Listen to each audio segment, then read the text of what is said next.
ลุ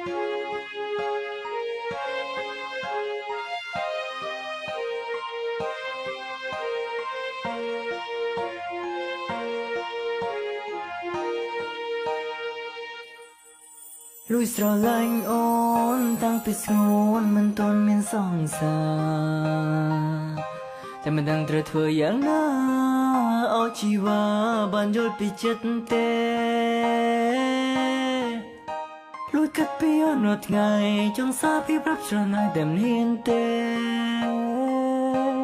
ព្រោះមៀងមេ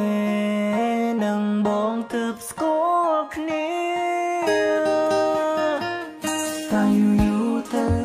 អារម្មណ៍នេះក៏ស្រឡាញ់អូនខ្លាំងយូរយូរក៏បងដឹងថាមានស្ងួនមានសង្សាររួចហើយតែធ្វើខ្លួនដូចជាគ្មានបញ្ហាមិនខ្វល់ថាអូនមានសង្សារត្រឹមឲ្យយើងបានជួបគ្នាមិនដឹងពេលនេះយើងក្នុងឋានៈអ្វីតែត្រឹមពេលនេះបងគិតដល់ស្រី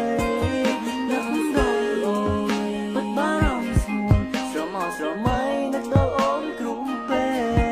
នឹងច្បាស់ពេលនេះអូនក៏មិនសង្សារតែបងបាត់ហាមចិត្តខ្លួនឯងមិនបានទេ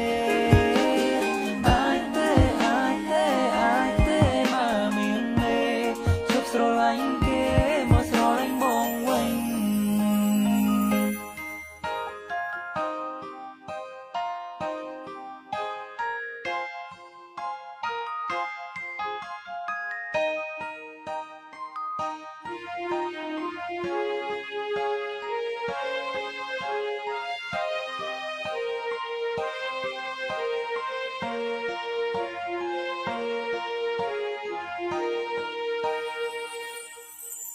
លួចស្រឡាញ់អូ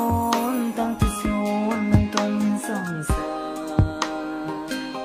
តែមិនដឹងត្រូវធ្វើយ៉ាងណាឲ្យជីវ៉ាបានយល់ពីចិត្តទេ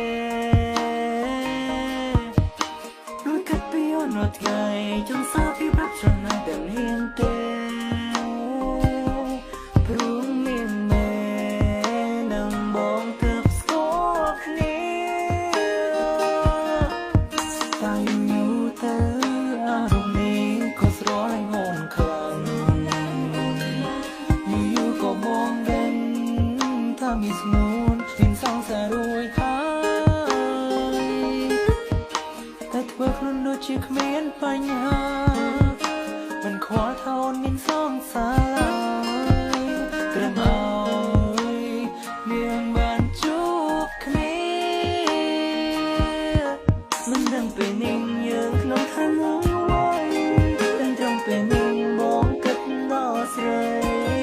នឹកដល់អូនបាត់បារម្ភស្មួនស្រមកស្រមៃនឹកដល់អូនគ្រប់ពេលនឹងច្បាស់ពេលនេះអូនក៏មិនសង្សារតែបងបាត់ហាមចិត្តខ្លួនឯងមិនបានទេអាចទេបើមានមេជប់ស្រឡាញ់គេមកស្រឡាញ់បងពេលនេះយើងក្នុងឋានៈអ្វីដឹងត្រឹមពេលនេះបងគិតដល់ស្រីនឹកដល់អូនពិតបារម្ភស្ងួនស្រមកស្រមៃនឹកដល់អូនគ្រប់ពេលនឹងច្បាស់ពេលនេះអូនក៏មិនសង្សារតែបងបាត់ហាមចិត្ត